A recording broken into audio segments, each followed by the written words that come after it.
Oh, hello. My name is Christopher Franz. I'm the founder of Country Community Honor. I am here tonight with John McBride. He is running for Congress in California's ninth district. What would you like to tell us about yourself, John? Why did you decide to run for Congress? Well, in all actuality, this started in around 1991. And I was the first strength and conditioning coach in the history of the University of the Pacific in Stockton, California. And I happened to meet every Thursday morning with the football chaplain. And one morning he came in and said that God had spoke to him that someday I would run for Congress and be a voice of truth in Congress. So that was even before I was married. I've been married now almost 31 years. And I hung on to that. And then prior to 2024 election cycle, it really began. And I actually had told my wife that I knew someday I was going to run for Congress. I didn't know when. And the 2024 election cycle came around, and it was really stirring on me to run. And I got confirmation that it was time to run. And so when I entered the race, I had a very formidable opponent. He was the mayor of Stockton. Stockton's a city of about 300,000 people, and he clearly was the Republican Party's chosen person, and that's okay. But I had a lot of people tell me I was running in 2024 to actually run for 2026 to get my name out, because I'd never been in politics. I'd been a coach my entire life. And so I didn't drop out of the race. I stayed in the primary, learned a tremendous amount about the whole election process and things like that, that I just, knew it was time again. And so here it is, the very beginning of the election cycle. I also fully realize there are still people that are maybe on a little bit of election burnout from November 25. Very understandable. But,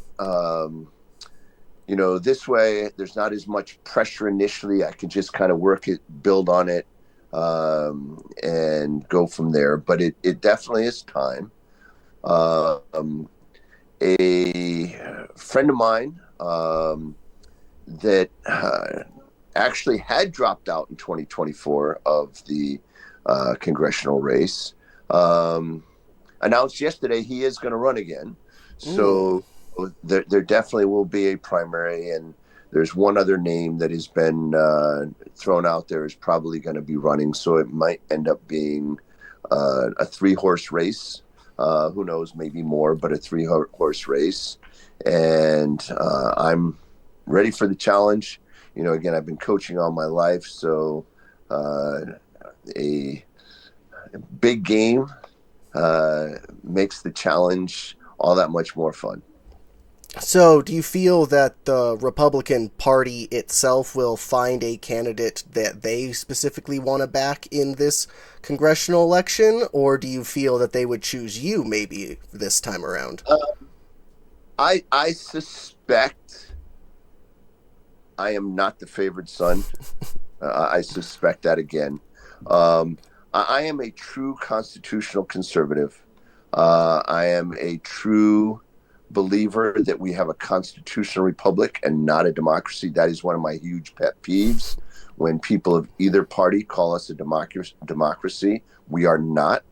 We're not even a constitutional democracy. We are a constitutional republic. Very And, true. so because of that, this is California, and I don't know how much they like people like me. It also didn't win me any friends that I didn't drop out in 2024. I'm just Mm. being honest. But I knew that, again, I had people that were in the know tell me they thought I was running in 2024 to actually run for 2025. So, it's going to be an interesting race, and I'm excited and looking forward to it. And I'm up for the challenge, whether I'm the favorite or not. So, let's say you do win the primary, and you're going against the current, I'm assuming, incumbent is also going to win, Josh Harder. He'll more than likely win in the nonpartisan primaries. So let's Right. say it's you and Josh Harder. Do you think that the Republican Party at all would be willing to support you as the candidate? Or do you I think at that point, I think that would be a true statement. Um, that the people here really overall don't support Josh Harder from the Republican side. And I think if people that are nonpartisan and even some of the old school Democrats probably don't agree with a whole lot what he votes for, and they don't know that. And so, I'm going to be honest, most of my campaign, I'm going to be focused on running against Josh Harder and not any other Republican candidates. For example, only 9% of 18 to 40-year-olds believe we should have late-term abortion. 9%, right, of 18 to 40-year-olds. That's a substantial voting bloc. And yet our congressman voted nay on the protecting infants born alive during abortions. He voted nay. That doesn't really go well with the people here. So, speaking of abortion, I keep seeing, a lot of conservatives, they want a national abortion ban. Like the far right, more conservatives, that's what they would like. What is your view on that? If you were in Congress and that was a bill, would you vote for a full-on abortion ban? So I'm going to back up just a little bit on that and give you my background there. I served on the board of the local pregnancy help center for 14 years. So I'm very, very pro-life. I'm also very realistic, right? So do we start with an all-out ban, which may cost future elections forever? Or do we go a European model and say 15 weeks? And I don't know that I have the answer. Now, if the bill came about, I probably would vote yes if it came about. But I also know that one of the strengths of the Democratic Party is they're willing to whittle away and whittle away and whittle away. And one of the things that the Republican Party tends to be, it's all or nothing. Exactly. And I think that if we take a little bit from the page of the Democrats and say, let's whittle away at this. Bill Clinton was the one who said, let's make abortion rare and safe. Yeah, safe, Right? legal, that rare. Bill Clinton. And yet, here it is. We have, more than 1 million aborted babies a year. And so it's not rare. And especially now with the abortion pill, it definitely is not safe. But how can we rightfully whittle away at the demands of abortion and still remain credible with, constituents, right? That's a big issue. And again, I'm extremely pro-life. If it were totally up to me, there would be no abortions, right? I mean, that's just, yeah. But is that realistic? I think that remains to be seen. And I'm a big believer in God. So if God wants it that way, it's going to happen that way. But, for the most part, we are a post-God culture, but that's another issue altogether. Yeah, so with abortion, you brought up the European model, about 15 weeks. And yeah, it ranges about 12 to 16 weeks, depending on a lot of the countries. And some of the countries even implement counseling. Like if you are going to seek an abortion, you need to go to counseling beforehand. And it seems like Republicans, the party of overturning Roe, is more than okay with going to a European-style abortion laws in this country, and currently it's the Democrats and the left that are just arguing the psychotic, we need more than the first trimester, we need going to up to nine months in some cases, and voting against these Born Alive acts. But that's also something, this Born Alive Act, the recent one, these bills already exist. We already have these laws on the books. And so the Republicans also like to play this just theater game where, look, we passed this law, it'll gain us votes for our constituents. So how do we get to the point where we have people in Congress, like, where you're willing to work with these fringe leftists to try and come to the middle ground and say, get back to this safe, legal, and rare standard? So one of the things, and this is one of those topics people don't like discussing at all, and maybe considered quote unquote conspiracy theory. It's not. The whole aspect of late term abortion is it's organ harvesting and adrenochrome. That's the truth of the matter. And there's a lot of money to be made, and in organ harvesting of late term babies, and also and I'm sure you're familiar with the whole idea of adrenochrome. Yes. That's not anything new. That the terrorized baby in the womb, they're producing a tremendous amount of adrenaline flowing through their blood, and that's a prized thing. People don't know that. People don't like that. People don't want to admit that. That's the whole reason behind late-term abortion. That's just being truthful. There is zero medical reason for a woman to have a late-term abortion in saving her life. Zero. There's not a medical situation where it's safer to abort the baby than either to do a C-section or deliver the baby. There's not. And I heard in the testimonies from one of our Democrat senators last week that trying to say that, well, things change for the woman, and all of a sudden she's got to have this abortion late in pregnancy. Not for her health, she doesn't.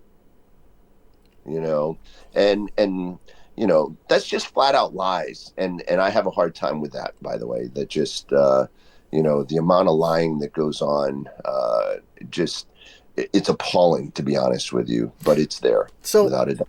Like you brought up, a lot of people will basically instantly label you as a conspiracy theorist over this adrenochrome and this organ harvesting for abortions and things like that. So, if you are an elected official, how would you bring about awareness? How would you expose this to the public if it was actually happening? Because if it is actually happening, then it is being protected by a lot of our elected officials. Well, keep in mind that, for example, right here in California, right, we had a situation where reporters exposed the organ trafficking on aborted babies, and maybe a current presidential candidate and vice president was our attorney general, and threw the reporters in jail. I remember reading that story very much during the election. The evidence is there. It's just the media won't cover it at all. The media won't cover it. But it's not like it's a conspiracy theory. The information is clearly available. It's just not reported on, so the people don't know. And, when reporters go to jail for reporting the truth, it's hard to get that information out. It really is. But it's there, especially here in California. So, you're trying to run for Congress. Would you say you have any policy crafting experience, like, from your life? Like, has any of your careers or life experience given you anything you would feel qualifies you to craft policy, per se? Yeah, there's a lot of, actually, agriculture in our district is a big thing. And, having been a strength and conditioning coach, I have dealt with numerous children of our farmers out here, and I ask questions. I talk. I'm always trying to learn something. And one of the things I look at, for example, is the farmers. There is a tendency for our current congressman to just write checks to our farmers, but that's not solving the problem. The problem is cheap imports from China, that our meat packing plants are owned by foreign countries, and they're more concerned with their beef being processed in our meat packing plants than American beef being processed in meat packing plants. So there's things that we could implement in the agriculture world that could really help American farmers. And I constantly am telling people that the livelihood of the American farmer and the integrity of the American food supply must be protected. And when we allow in we allow meat here to be sent to China, processed, and then sent back. And then at the same time, another one of our meat packing plants is owned by Brazil, and they're more concerned about taking care of their, meat producers in Brazil. So yeah, there's some policies definitely with agriculture that can, I feel qualified to handle.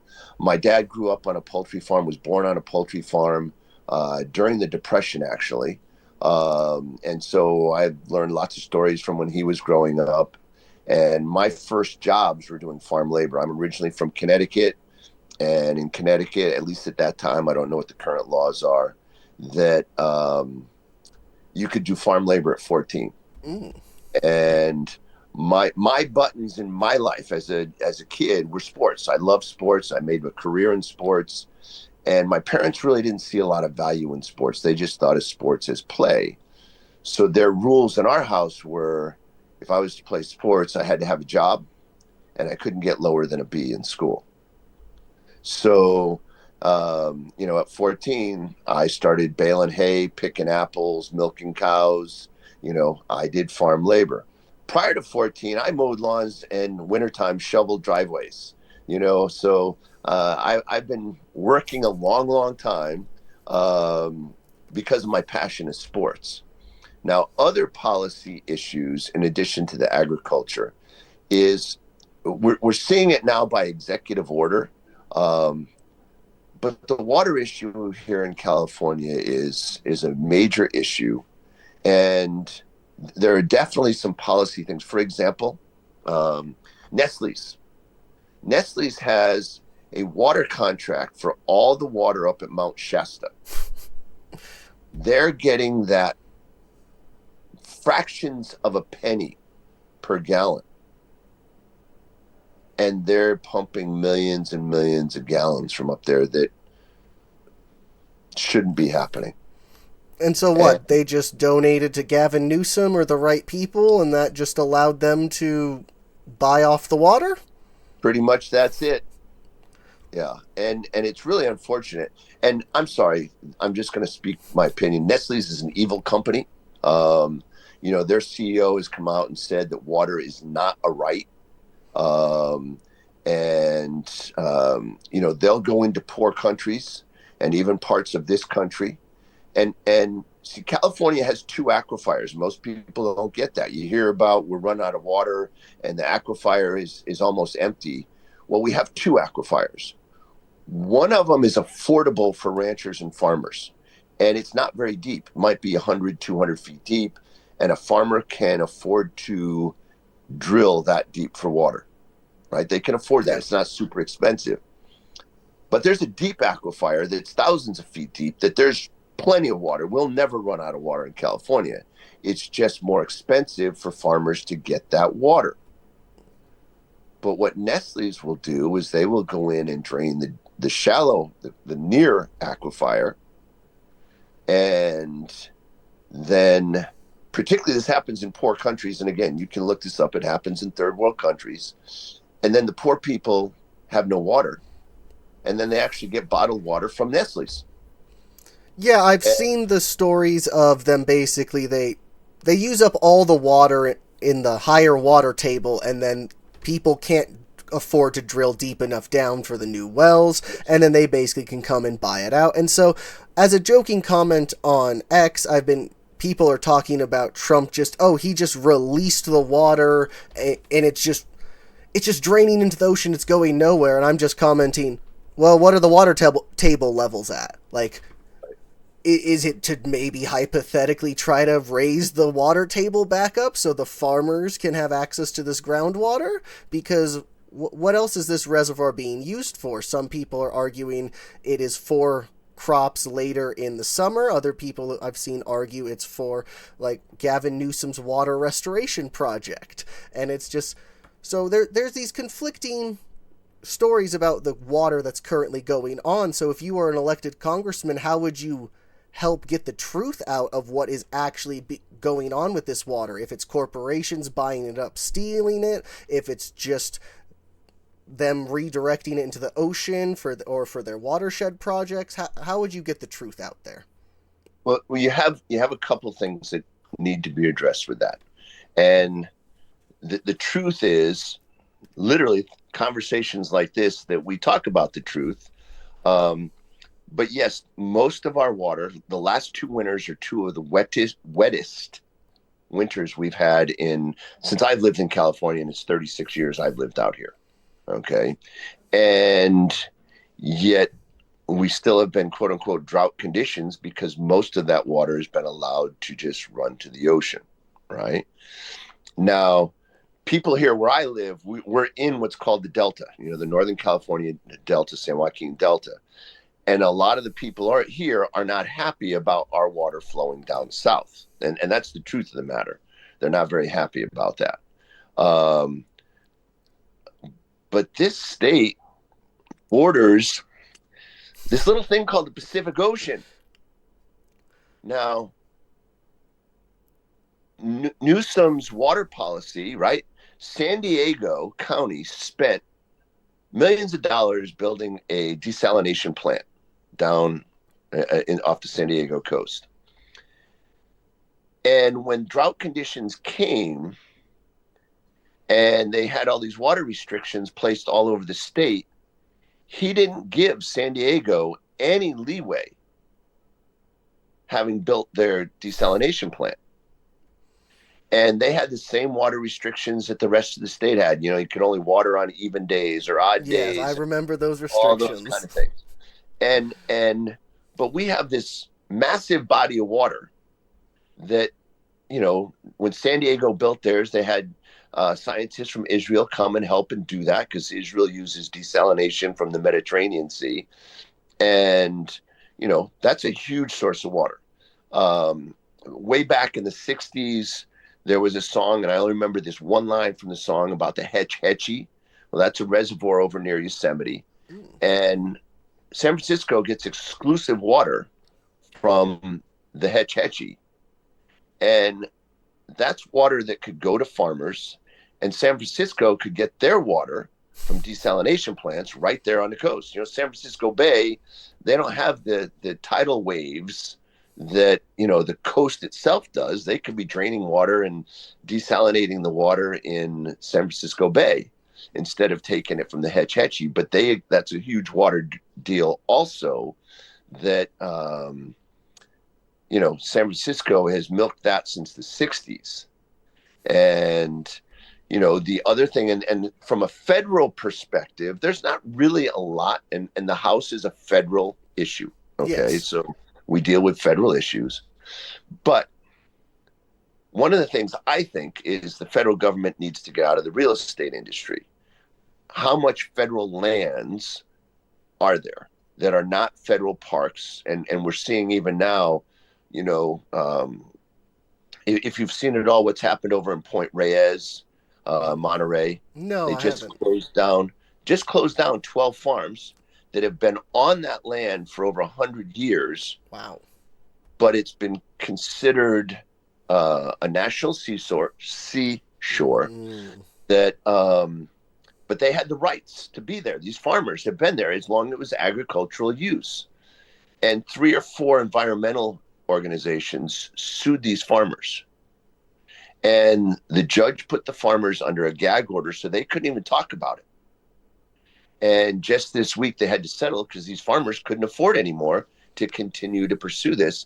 And 12 different cattle ranchers lost their livelihood and their ranches that had been in their families for 4 and 5 generations over at Point Reyes. And this was the federal government coming to claim the land? Or was this... Well, the federal government owned the land, but it was environmental organizations that sued that basically put the farmers out of business. But we have so much federal land that we have no business being in the real estate business at the federal level. Now, If the federal government turns it over to the state, that's nothing but a corruption waiting to happen. I get that. But how much of that federal land could be turned over to potential reservoirs here in California? You know, um, and you hear about the wildfires in California, and that's just forest mismanagement, along with all our water running to the ocean. And the combination of both, again, growing up on the East Coast, right? The high tension wires that go through the forest back east, you have what's called clear cutting. And depending on the state, it's anywhere from a 50 to 100-foot swath on either side of your high tension wires are clear cut. So you have this clear path for the high tension wires to go through. California doesn't allow that. So you have these trees that grow all along those high tension wires. And it's kind of like painting the Golden Gate Bridge, if you're familiar with that. You start the Golden Gate Bridge on one end, you finish, and you have to start all over where you started again and just keep going. It's a non-ending. Well, that's what it is like, trying to trim the trees along these high tension wires. And if California would allow clear cutting, then PG&E wouldn't be blamed for all these forest fires because the trees would be out of the way.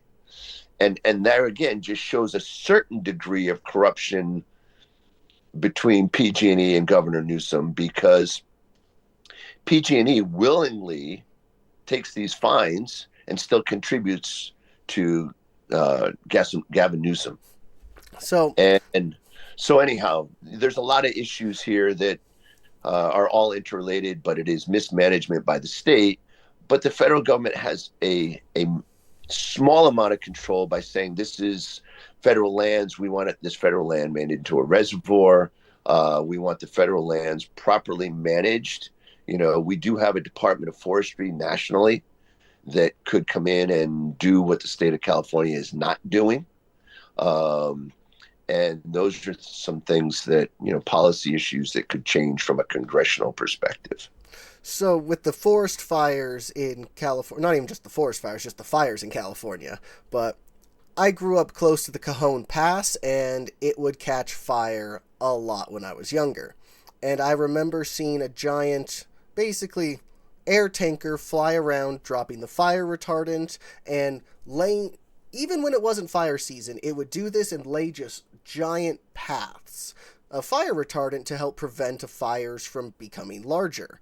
And California stopped. I think it was like 2014 or around that time, they got rid of this contract with the DC-10, and I don't know if it has something to do with a new federal state law, or not state law, but federal statute, because it looked like you can't hold more than 5,000 gallons of fire retardant now, or you're not allowed to drop more than 5,000 gallons at one time, and the DC-10 held more than 5,000 gallons, so I guess we're not allowed to use it anymore. So are these some of the types of, like, the federal restrictions that you would want to look into, that, hey, we need to make sure we can actually protect our forest by allowing ourselves to drop more than 5,000 gallons of fire retardant at a time?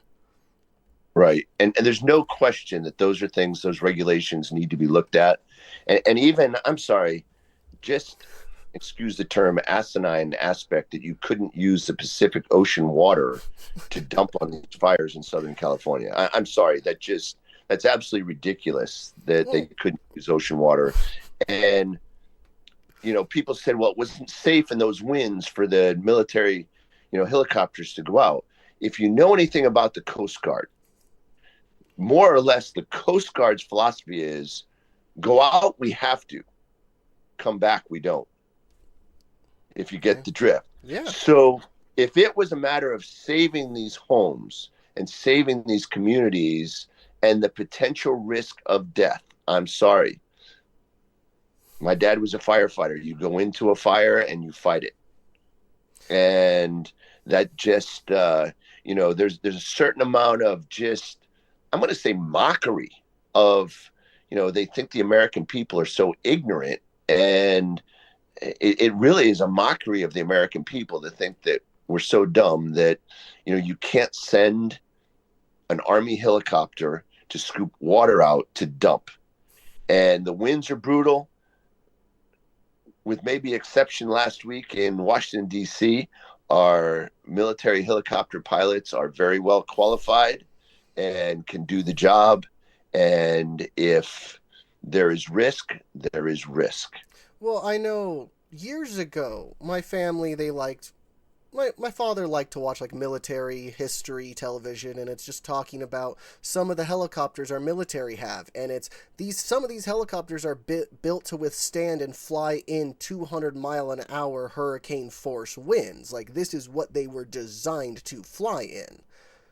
So if we have this type of equipment, why aren't we using it? Gavin Newsom kept bragging about our aerial firefighting fleet, but as far as I can tell, we had 68 aircraft in our firefight fleet when he took office, and we still have 68 now. And our largest air bomber is half the size of what the former DC-10 we used to have a contract with can even do. So it just, some of these things, they make absolutely no sense how we got to this point, and the federal government has allowed it. So a lot of people are wanting to see oversight for some of the federal spending that is, or federal relief that will be coming to California. How do you feel about that? Do you think there should be like outside sources holding California accountable, making sure that we know where this spending goes? Without a doubt, there needs to be accountability. As harsh as this sounds, because I have friends that, they've lost homes, and in Southern California, I'm 6 miles north. It didn't affect us whatsoever. We didn't even get a smell of smoke up here. But, so with that being said, I would rather see there be accountability and the money well spent, or no money spent. And that sounds harsh. It does. But what's going to happen is there's going to be a lot of lined pockets, and the money's not going to go where it's supposed to go. If you've been paying attention, what's planned for Southern California, Pacific Palisades is a very exclusive community, and a $2 million home in Pacific Palisades, you're poor. Okay. Yes. I mean, I'm not exaggerating that point very much. And, they're talking about, you got to have low income housing. And you have all these people that had their houses, these magnificent places in one of the most beautiful places in the world. And now all of a sudden they're being told, we got to put low income housing in your neighborhoods. And I believe firmly they should be able to restore what they had. And, you even have to look back, and how is it that just in the months before this, their fire insurance, most of them got canceled? Well, it seemed like the insurance companies had been warning California for a while now. Hey, this is a huge issue. If we're not able to raise premiums, we're out of here. And California, I guess, said, okay, fine, leave. Right. So, would there be anything the federal government could do to say hold these politicians accountable for this absolute just negligence? There definitely should be some accountability, without a doubt. I even think to some extent, I've seen in the last year, I'm not a real big fan of FEMA. There needs to be some accountability with FEMA in and of itself. There needs to be some accountability to how money is spent. There needs to be some common sense regulations, accountability to regulations that are here. And I live in California. The voter fraud here is rampant. It's rampant. And unless voter ID gets required, which maybe that should be a stipulation for any federal funds coming for Southern California's fires. I have some friends who actually are on the voter integrity board here in San Joaquin County. Our sheriff here in San Joaquin County is very proactive in voter integrity. And there's a group of people that go around doing presentations on the proof of voter fraud right here in San Joaquin County.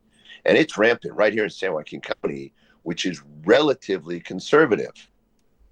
So what's it like in the Bay Area? What's it like in Southern California? And it's extensive. It really is. And it's sad because I personally believe California is far more red than people know.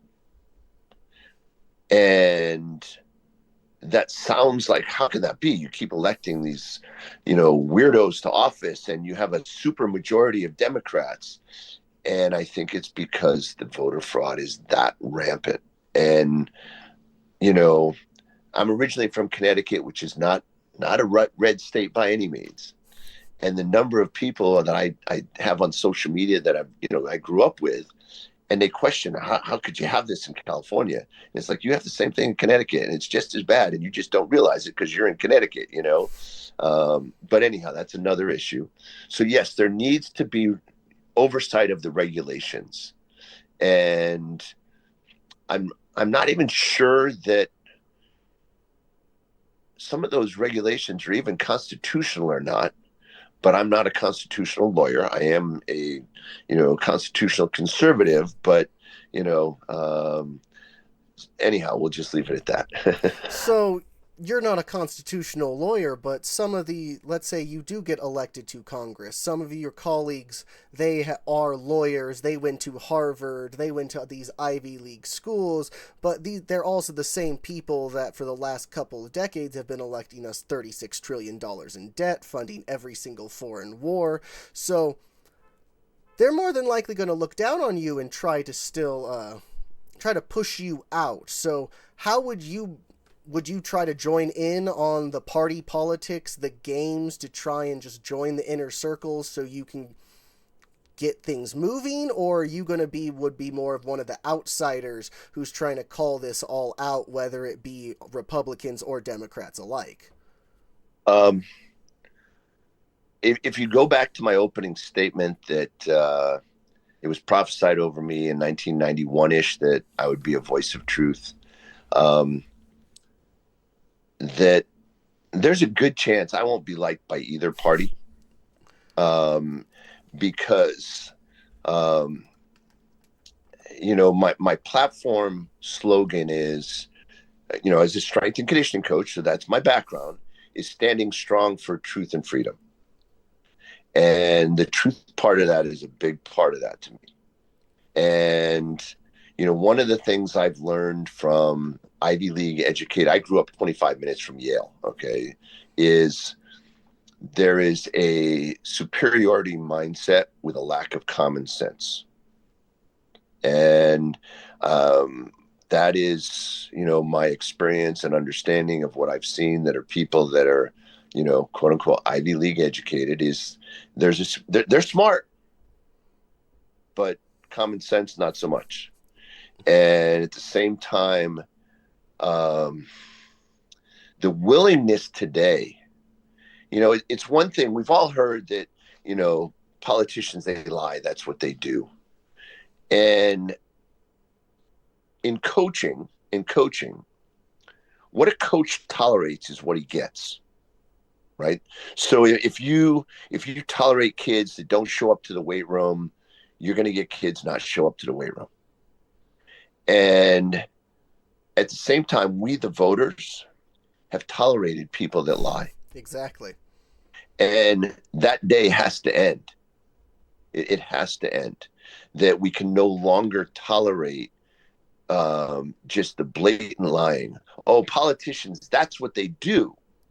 Well, we have a president right now that got in trouble for doing everything he said he was going to do in his first term, right? The first politician, as far as I know, that 100%, and I was a big Ronald Reagan fan, by the way, but that's a whole nother, I am that old. But as far as I know, in my lifetime, the first presidential candidate who did everything he said he was going to do and didn't lie about it and got condemned, right? And we have too many people that serve their own agenda, special agendas, and special interests, and they forget why we're there. You know, the House of Representatives, that's the name, is the House of Representatives, is supposed to represent we the people.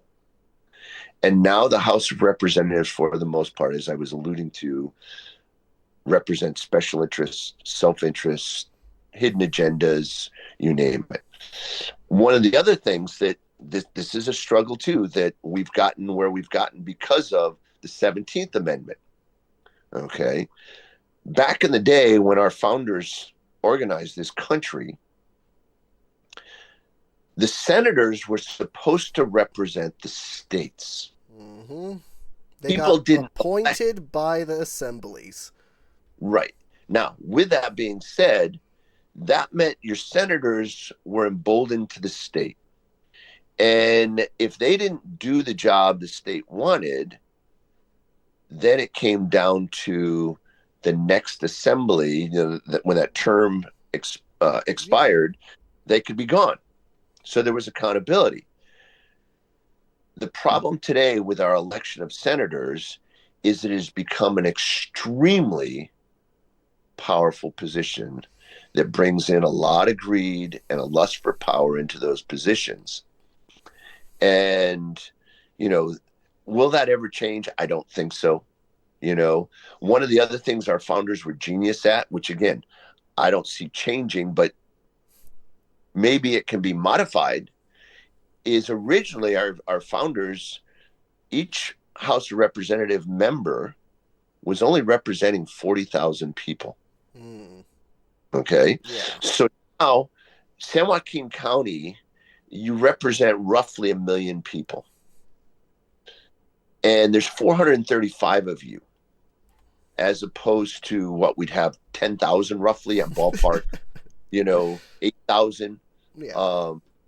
And so what if they have to meet in a basketball arena in Washington, D.C. instead of the building of Congress? I mean, so what? Because all across the country, on almost any given weekend in major cities, multi-level marketing companies have their conferences with thousands and thousands and thousands of people. I'm sorry, the House of Representatives could do that. The accountability when you only are representing 40,000 people versus 1 million people, you focus on buying votes. There's no way California's 9th congressional district should take $2 million to get elected. That shouldn't happen. And even if we said, let's get it to 100,000 people per person, it wouldn't take $2 million. And now you're talking, a little over 3,000 representatives, right? I mean, that's common sense because we've made it where these positions are so powerful that the greed and lust for power become overwhelming. Well, it's not even just that. It's just like you mentioned, but like we, the American people, we voted for this. We just keep reelecting them. We've kind of been checked out and just have allowed this to run rampant ourselves. And because if we elected real representatives, these problems, these issues like adding more states or adding more seats to the House, this would have been done 50, 60, 70 years ago. But all of a sudden, about the late 1800s, early 1900s, we got these career politicians, the professional politicians, and we moved on past the citizen politician, and now it's just, for some reason, the professionals, nothing ever gets done. Nothing changes. We are $36 trillion in debt, funding multiple foreign wars, and just the average American is kind of just sitting here complaining, like, what's going on? Why does it seem like my voice isn't heard? I'm just steamrolled because there's 700,000, 800,000, 900,000 people in this district, and so what's actually going to get done from our congressmen? Who are they actually representing? What's going on? But again, like you said, if we could have 3,000 seats 10,000 seats if we actually wanted to. But it Right. just, our politicians need to be willing to do that, and it seems like they're not. And I have to make this disclaimer that the person's name I'm going to mention now, I don't agree with everything he does, but the person who bucks the tide that I like about him is Thomas Massey. Agreed. I don't He agree with is everything, but I very much approve and agree and respect what he does. and again, because there's issue that he and I would not necessarily be on the same page on. But if I were to model a congressman today, it would probably model somebody like Thomas Massey. So you feel if we had 435 Thomas Masseys that things would actually get done in the United States? Um, at least 218. Yeah, I think that's a fairly true statement, and I think he's extremely bold. I think he's an outside the box thinker, and I mean, isn't that what our founders were? Outside the box thinkers? They were, hey, we need to try to figure out a system of government that's not going to fail because history has shown governments continue to fail. So how do we build one that's not going to fail? right. And I think our founders did that job. We just have gotten away from the foundation that they established. And speaking of that, I don't know if you've been to my website or Yes, not. I did see that little mention of what your Lime- your relative signed the Declaration of Independence. yes. So my ancestors actually came here and helped found Hartford in 1633.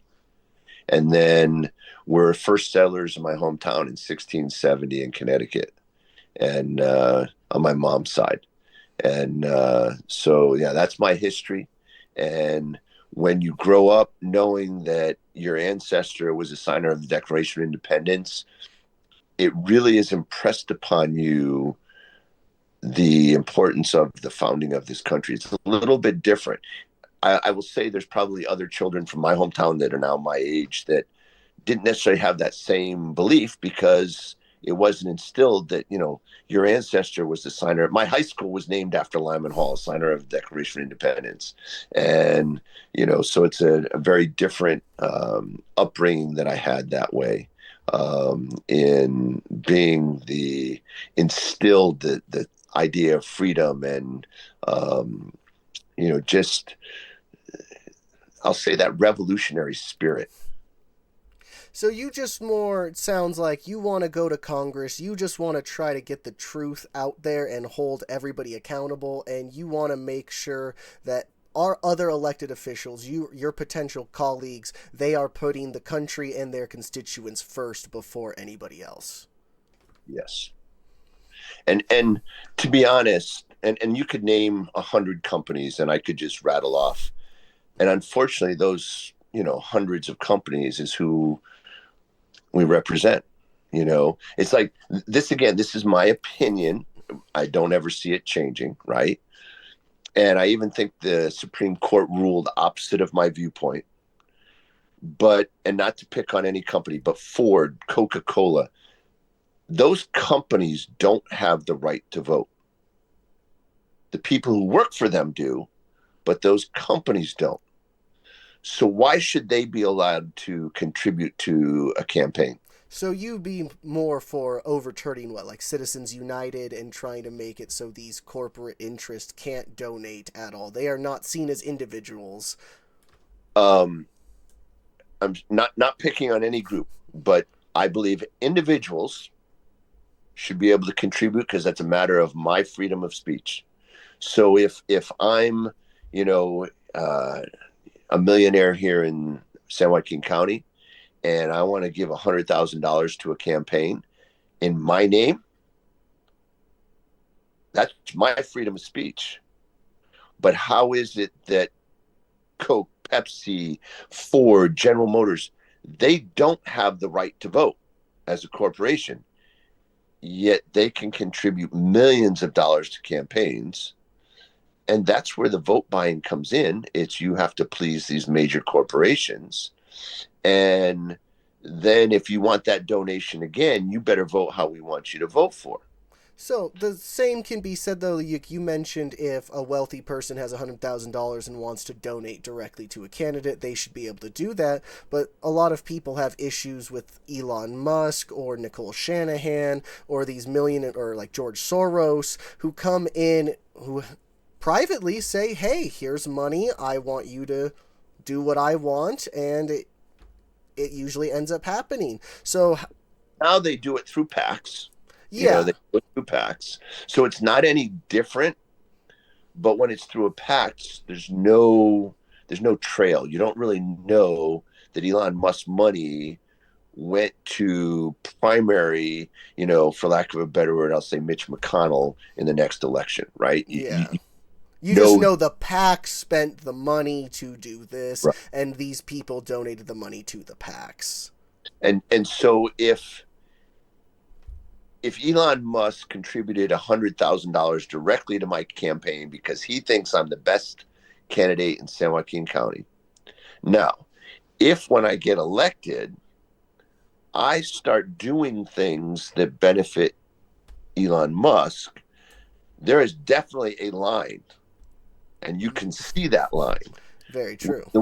Now it's a gray area. Well, okay, Elon Musk donated to this PAC, and this PAC did this, and he voted this way. You know what I mean? It's a grayer area, and so people can't necessarily see the direct connection between the dollars. But it is ridiculous for a congressional seat that I think Kevin Lincoln raised $2 million, and Josh Harder had, before the campaign started, he still had $7 million left from the previous election. And that's just ridiculous. I agree. Just looking over different congressional candidates, just the different races.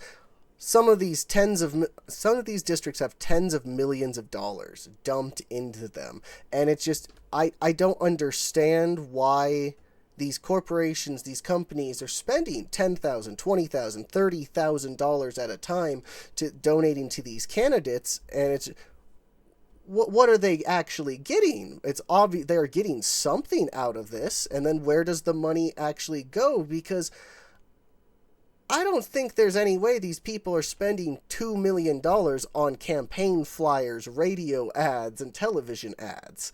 Like, it can't cost $2 million to do all this stuff. They have all their counselors or their advisors, their payoff consulting groups, and it just seems like politics campaigns has turned into a huge money laundering scheme. So these are things too that a lot of people that outside of California may not even be aware of this. So California, every election, including the primary, prints out voter guides. Yeah. In that voter guide, every candidate is allowed to put a candidate statement, and it's about 250 words or 300 words. To have my candidate statement in the voter guide in San Joaquin County was going to be $14,000. That's foolishness. Now, I used to think when I'd see these voter guides, and I'd never ran, I didn't know, and people wouldn't have a candidate statement. My thought was, what a loser. Well, yeah, same here. It's just, why are you running for office? What do you mean you can't describe who you are? Like, this is supposed to be the voter guide. Right. And then, so my district encompasses all of San Joaquin County minus the city of Lathrop. Okay, so and a tiny bit of Stanislaus County, which is the county south of us, and a tiny bit of the county west of us, Contra Costa County. So there's 3 different counties, and based on the number of voters is how much you pay for your candidate. Now, in Contra Costa County and Stanislaus County, because it was a very small number of voters, I could afford their voter guide candidate statement from my campaign. I couldn't afford $14,000. I'm sorry, it just wasn't going to happen. But in Stanislaus County, neither Josh Harder nor Kevin Lincoln put their candidate statement in the Stanislaus County voter guide because it was only like maybe 1,000 voters, Yeah, maybe. it's not worth their effort. But it was an area where I didn't have a lot of contact. People didn't know me. Where because I've been in athletics here, a lot of people know my name in the coaching realm, right? So in San Joaquin County, but not so much in the outer counties. So I paid the fee, and then after the election, I got a bill for their share because they didn't have it in that voter guide. And it's, see, if people knew that I've had friends of mine tell me that live in other states that the voter guides are free online. They're not printed. Great idea. But why should the candidate be the one paying for their candidate statement? I that's just unfathomable to me. It Well, just it's doesn't just, make. who are you paying this $14,000 to, anyways? The county, the state, the city. Who's So actually it goes to making the this county. money? It goes to the county for quote unquote printing and mailing cost. Now it's printed on recycled paper. And every candidate who is in it, no matter what status you are, whether it's local election, state election, federal election, is in it, and they're charging these very large amounts across the board, and that does not give we the people a fair opportunity to know who they're voting for. No, it doesn't. That is one of the main reasons why I founded Country Community Honor, because I was tired of the DNC or the RNC, the Republican Party, the Democrat Party, basically controlling all of the funds, all of the money, all of the resources, and choosing basically who gets to be the primary candidates. And I felt that it was time that we, the people, had an organization that all our goal is to put time and money and effort and resources behind the candidates who are actually trying to run against these corrupt career establishment politicians. Because if we, the people, actually cared enough to put our money behind a type of organizations like this, we would have more than enough money, more than enough resources to be able to compete against the DNC and the RNC and actually be able to unseat these career lifelong politicians. But for too long, the American people have just let the parties control politics, and they let them choose who the nominee is. And we have reaped what they've sowed, and we're $36 trillion in debt and counting. And you did say this is going to be edited, right? No, I planned it to just be unedited. Okay. Yeah. Maybe after we stop, I'll share something that I don't want. Okay, yeah, that's perfectly fine. I can we can end the interview shortly, and then afterwards we can just have a private little chat if you would I can like to. go on forever, so yeah. But it's interesting that I think the system is set up so people like me can't get elected. No, I completely agree, and so many young people I talk to, they talk about how the system is just corrupt, it's basically a multi-billion-dollar propaganda machine, there's no chance to fight it, so why even try? And that's why so many young people are just checked out. Even though Gen X, Millennials, Gen Z combined, we make up this huge voter block, majority of these generations are just checked out and don't care because we feel there's nothing we can do to make this change because the parties have controlled everything for so long. Right. And you mentioned the generations. So my wife and I, we've been married 31 years. We have 5 children. And they're really a big reason why I'm running. And it's because there were freedoms that I had growing up that I've already seen that they don't have some of the freedoms that I had growing up. Well, so one of the things you mentioned of basically just going to be able to mow the neighbor's lawn for an extra couple dollars, that's technically illegal now in California.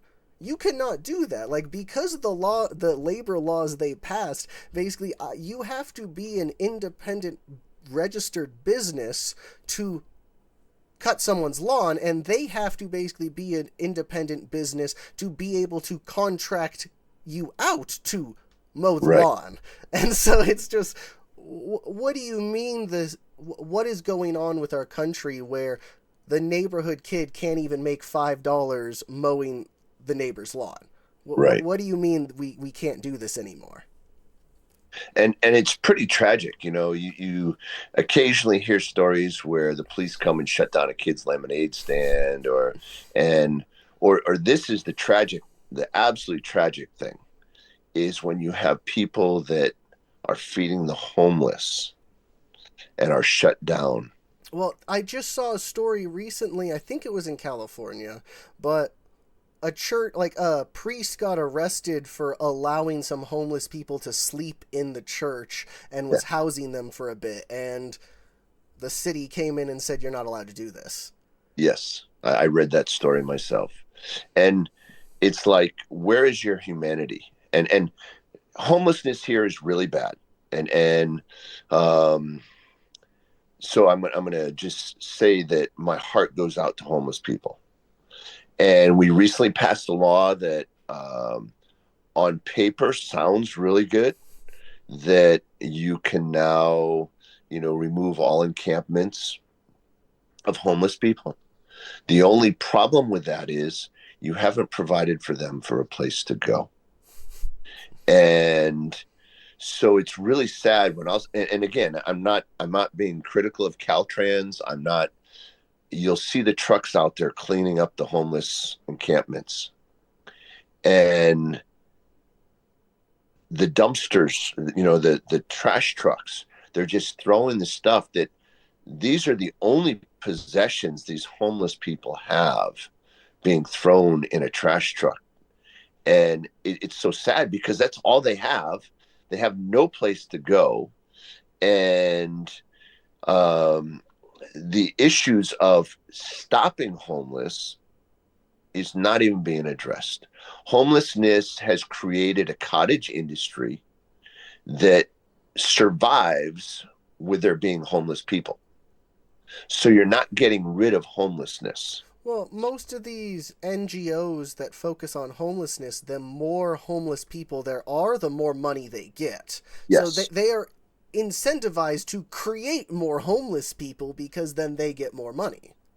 One of the things I frequently quote Benjamin Franklin on this, because Benjamin Franklin, and it's a paraphrase of his quote, so bear with me, it's not an exact quote, that the easiest way to get somebody out of poverty is to not make it easy for them to remain in poverty. And so And I and don't. here, California, you can make a lot of money as a homeless person, and you're talking, literally thousands of dollars a month you can collect as a homeless person. Well, it's not even just necessarily that. So I don't know the ages of your kids necessarily, or if they've been looking for housing or whatnot, but a lot of low income housing or apartments, they have a financial cutoff limit where you're not, if you're making more than $35,000 a year, you're not allowed to rent this apartment. And so it kind of forces people into these low income jobs to where they don't even want to get a raise, because if they get a raise, now they get kicked out of their apartment and they're homeless. Right. And so some of these homeless people, they might actually have jobs and make good money. It's just they make too much money for low income housing, but they don't make enough money to actually be able to afford just a regular apartment or a regular small house. Yeah, and again, this wasn't California, but you had the Amish people in North Carolina have houses they were building for the people who lost their, and FEMA came in and said, no, you can't do that. Mm-hmm. And again, there has to be a degree of compassion for the people that are in these situations, whether it's just the normal homelessness here, or now you have people that lost their houses in North Carolina and it's wintertime and they're living in tents where they could have been living in small homes that were created by the Amish, right? And we're going to see the same sort of things down in Southern California. And, unfortunately, the same sort of thing that's going to be in Southern California happened in Lahaina. And it just, um, I don't even want to get started on that. That's. But so you mentioned compassion and how we do, as a country, we do need compassion. But how do you feel about the current mass immigration raids and the ICE raids that are going on, these mass deportations? So I think some of the things that the press focuses on is just purely numbers. What I believe the Trump administration is doing is focusing first and foremost on criminals. Now, I have one particular friend off the top of my head, don't want to disclose any more information on that, that has been married to an American woman for 30 plus years. They have children that are all educated here. He came here illegal 30, 40 years ago. And do I believe he has the right to citizenship? No, but I think there needs to be respect for the fact that he has been a quote unquote law abiding community member. I don't want to say citizen, law abiding community member for a long, long time. I would feel that it would be discompassionate to send him back, right? Or the people like him back. But I believe that they should be excluded from being able to get citizenship. And that may be harsh, but. So that's similar to how DACA is then, with the Dreamers and everything, how they don't necessarily have a path to citizenship, but they can register to be like a legal resident in the country. So is that what you would be more for? To a degree. DACA is a little bit different, but, this gentleman's been here 30 or 40 years. And he's probably mid 50s, probably been here since he was a, teen, maybe early 20s. I don't know exactly. I don't ask a lot of questions. But I don't really think that's the people that the Trump administration is going after. I don't. Now, there is a certain amount of you broke the law coming here. And I could say that, okay, now, as a Christian person, I broke the law too, and somebody paid my price. So I kind of have that sense that there needs to be a degree of grace, and what that looks like, I can't tell you right now. I really can't. But to just deport somebody who's been here established in the community for 35, 40 years, something different needs to be done. And what that is, I really couldn't say because I don't know all the details. You know what I mean? It's like, I think you get what I'm saying, but well, yeah, no, this is more of this is what the type of conversations our Congress should be having when it comes to these types of mass deportation, the illegal immigration. Okay, what are we actually looking at? Are we looking at to deport everybody? Are we looking at amnesty for some? Are we looking at pathways to citizenship? And it seems like these are the conversations that you would love to be having actually in Congress, and these are the conversations Congress seems to refuse to have. Right. And the wife, who's the citizen, because of the Republican border philosophy, she is a staunch Democrat, though I will say there is not a family value that she agrees with in the Democratic Party. but that one border issue is why she is very anti quote unquote Republican, you Yeah, know. and this is one of the problems again. A lot of so many people have with the party system is the parties don't actually encompass what most people actually believe.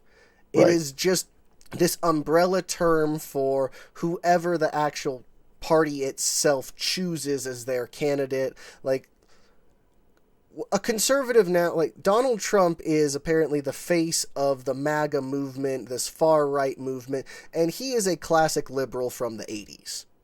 Right. And so what is this party system like? I am sure if there was just a common sense rational people that this man's wife listened to that were Republican, but she didn't know it, she would agree with everything about Right. it. But then the second they get labeled as Republican, it's I want nothing to do with these people. Right. And so these political labels have just seemed to cause so many problems and so many issues for our country. So how do we work at getting rid of these political labels? Like, if you do get elected, would you be identified as a Republican, an independent, American First? So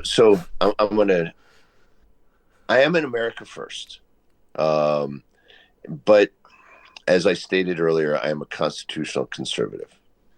And if in my campaigning the first time, I almost cringed at the fact that I had to tell people I was Republican. And that's sad.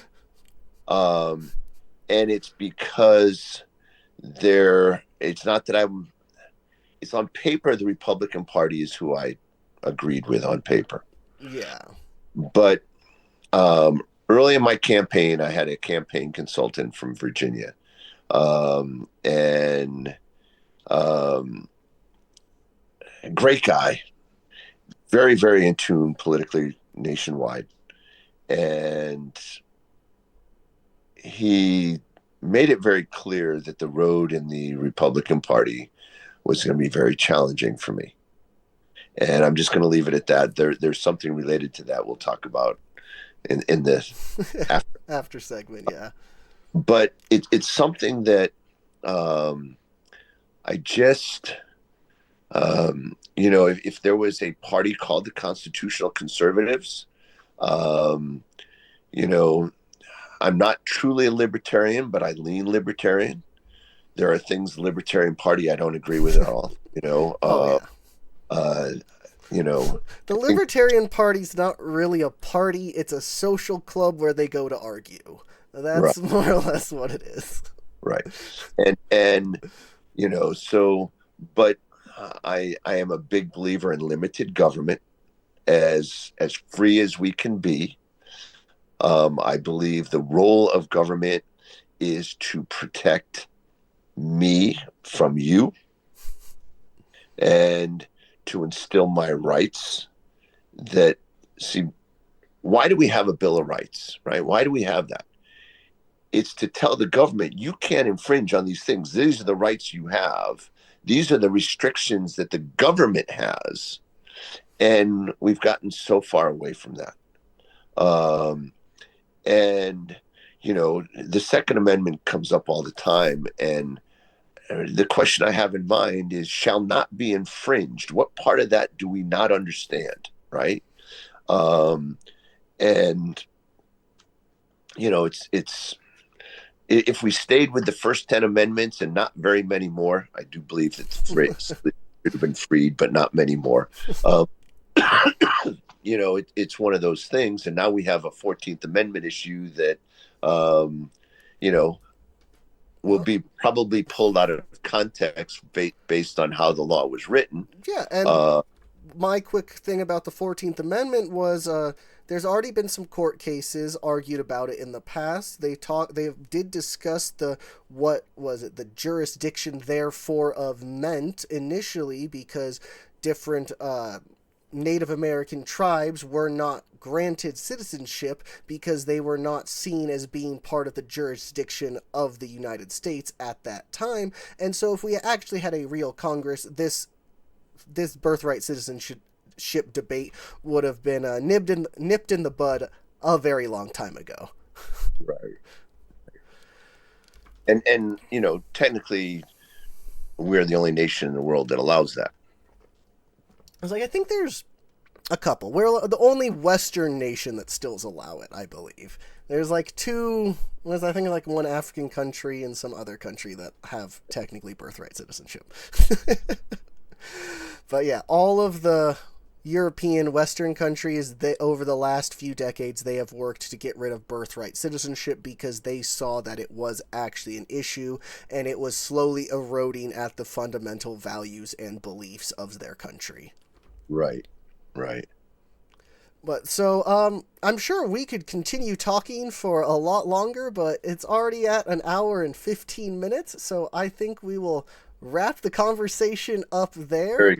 If you would like to shout out your website, shout anything out, please feel free to do that. Certainly. And again, my name is John McBride. I'm running for Congress in California's 9th Congressional District, and my website is John McBride 4 Congress.com. John McBride 4Congress.com. And you can be found on social media. Most of my social media is John McBride CA-09. That would be my Instagram account, my Twitter account, and my Facebook for my campaign. It's John McBride CA-09 on social media. But thank you so much. Really appreciate this. And maybe the opportunity to do it again sometime. Yeah, thank you so much for reaching out. My name is Christopher Franz. I'm the founder of Country Community Honor. This was my interview with John McBride. If you want to find out more about us, you can visit our website at ourconstitutionalrepublic.com. This video will be up on YouTube. It'll be up on Rumble. If you like this video, you can like and subscribe it. You can share it with your friends. You can share it with your family. And if you want to help out to beat a multi-billion-dollar propaganda machine, you can donate to John McBride directly to help him campaign. And if you want to help Country Community Honor do more things like this, you can donate to us too. Thank you so much for listening, everybody, and have a great day.